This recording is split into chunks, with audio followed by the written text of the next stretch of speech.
Last year, I came rolling into the yard in West Sacramento. We're on an account with a major logistics firm, so I'm in and out of here all the time. As I came rolling in, I noticed there was a flatbed that was half strapped in the yard. Since this was unusual, I rolled my rig up to the other trailer, and that was when I noticed the driver on the ground. I yelled to him, "Are you okay?" No response. "Are you okay?" Nothing. Oh shit. I grabbed my cell phone and called 911. Then I got some of the guys at the location to help. I was on with a dispatcher who literally talked to me through giving CPR. Something one of the guys at the account had already been trained to do. Honestly, I had no idea what the hell I was doing, but there I was giving this guy chest compressions while my coworker was giving him mouth to mouth. We were working on him for what seemed like forever until a West Sacramento firefighter told me he'd take over. From there, things were kind of a haze. They had him on a gurney in moments, and all I could do was watch as they carried him off. No, he didn't make it. The phone call from the Yolo County Coroner's office confirmed that for me. So there it all was. About 2 weeks before Christmas, I failed this man. His family called and thanked me for helping. But what did I do? I couldn't even manage CPR, and the man died. I'm still trying to get time to get into a CPR course. The company said they were chaplains I could talk to, but I haven't heard from them. I still don't sleep well, knowing I failed a fellow driver. I know what others have told me. There was probably nothing that could have been done. It's not like TV, where the heroes save the day inside of 30 minutes. But I still think things could have gone a lot better than they did.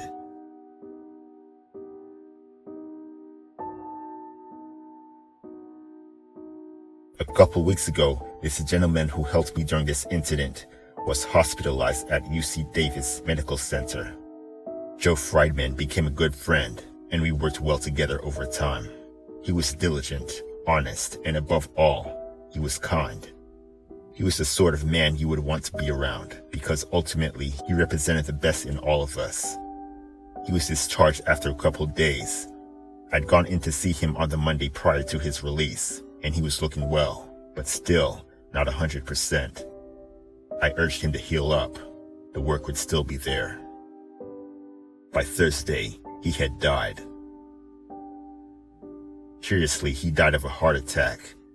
We still haven't heard when or if his family will hold a memorial for him, but I thought you should know his name and what kind of a man he was. I will miss you, my friend.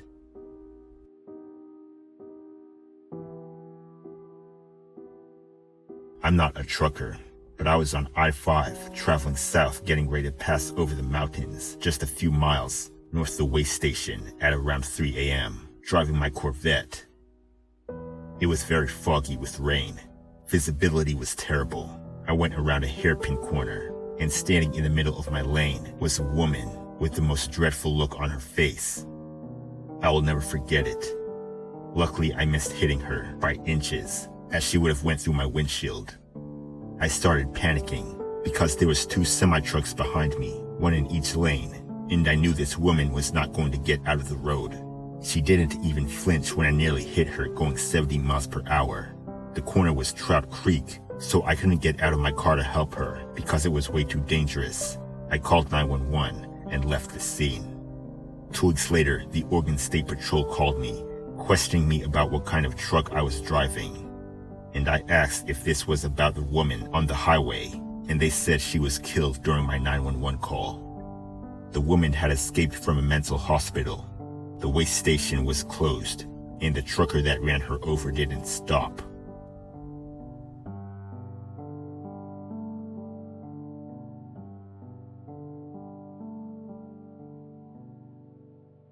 The worst thing I've ever experienced was around 1996. I was team driving a semi with another individual. We picked up our load and scaled it out. I opted to drive the first shift. I drove in solid rain from Detroit, Michigan to just shy of St. Louis, Missouri. We swapped out at a rest area and caught our logbooks up. I was tired after driving for 10 hours all night in the rain. One thing I'll never forget was before I started driving that night, the other driver, we'll call him John, said to me before going to sleep was, "If we get killed, I'll come haunt you." He said it with a smile and zipped up the curtain to sleep. After swapping seats, I zipped up the curtain and put a movie on to fall asleep to. The thought that crossed my mind often while in the bunk was what I would do if we were, say, going over an embankment or a cliff. My best decision was to hit the deck, get as low as possible, and pray. While watching the movie, I started drifting off to sleep. It was maybe 45 minutes later. I woke up to John saying, "Shit, hang on." I could tell that we were weaving or whatever. I just knew something wasn't right. He yelled again, and I hit the floor praying hard. Were we going over a cliff?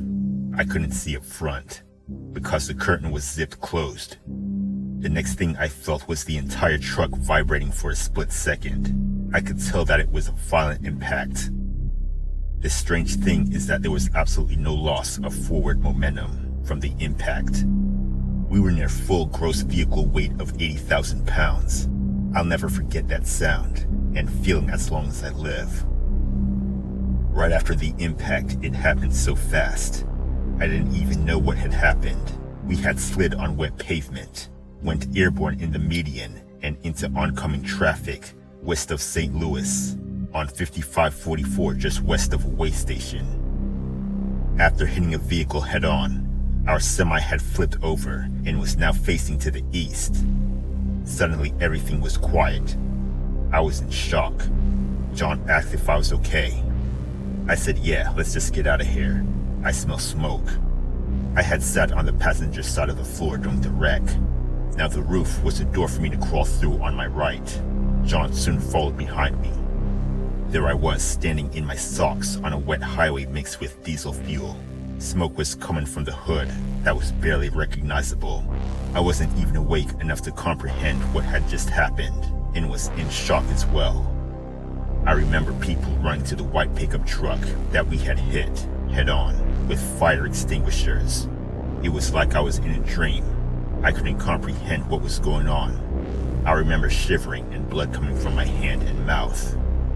When I got myself together, the fire was out.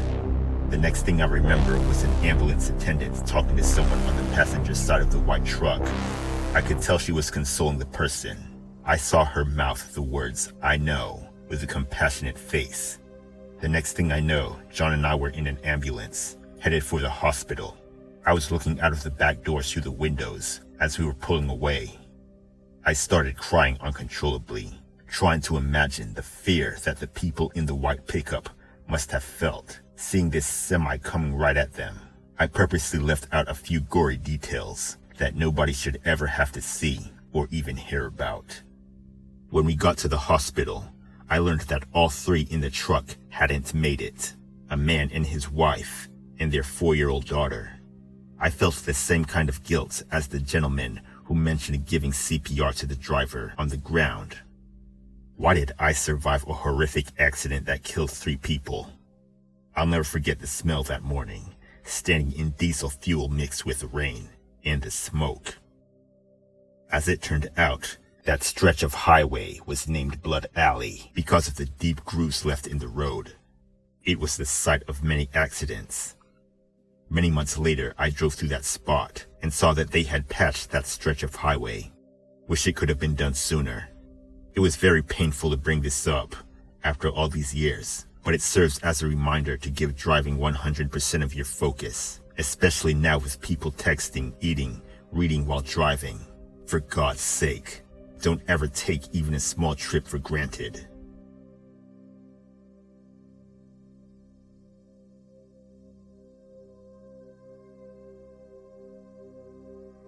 I'm a trucker in Europe from Hungary.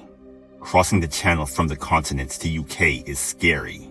There are huge numbers of illegal immigrants who just wait to climb on trucks and get through to the promised lands to Britain. From Brussels, from a French city called Lille, in the direction of Calais. It is a death wish to stop overnight. In 2002, I was a rookie.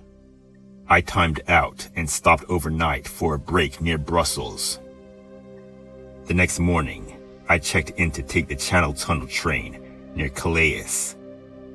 The French police pulled me over, and they found 8 persons in my trailer. If the British had found hidden immigrants, they fine you £2,000 each. There were many accidents. Immigrants stabbed drivers to death. Immigrants died inside trailers because loose cargo, and there were suffocations when they climbed into tankers, which are loaded with cold fruit juice. They build barricades on the motorway, throw objects at trucks. The police are powerless. They can do nothing. I had a nightmarish experience in 2004. It was before Christmas. I loaded some cargo in Bucharest, Romania. After loading, I had to wait for a long time for custom papers. Romania joined the EU later in 2007. I got my papers at the last minute. The next day was Christmas. I was pushing 900 kilometers. No motorway. Bad, narrow, mountainous roads, full of potholes. I did not care about the speed limit. I just pushed as fast as I could, through the night. It means 16 to 18 hours driving under those circumstances, even through the border. I just wanted to be home by Christmas. Then, I had to continue my way to Spain. Around 2 in the morning, I was doing 90 kilometers. This is the max in Europe. A Romanian truck overtook me. It was an old Scania. It wasn't limited to 90 kilometers like mine. I was getting very sleepy and just stared ahead. After a curve, I saw the Romanian truck stopped on the road. I just watched the truck from the opposite direction to see if I can bypass the truck. As I approached, I saw a twisted shape, some object behind the Scania. I thought it must be the remains of an exploded tire. I saw the driver getting out from the cabin with a chalk white face. Suddenly, I realized the truck hit a pedestrian. The disfigured something behind the truck was a human body. He was dead for sure. I saw the half pair of the victim's shoes from 20 meters from the body. Meanwhile, a couple cars stopped by the scene, but apparently there was not much to be done. Needless to say, I was not sleepy anymore on the rest of my way.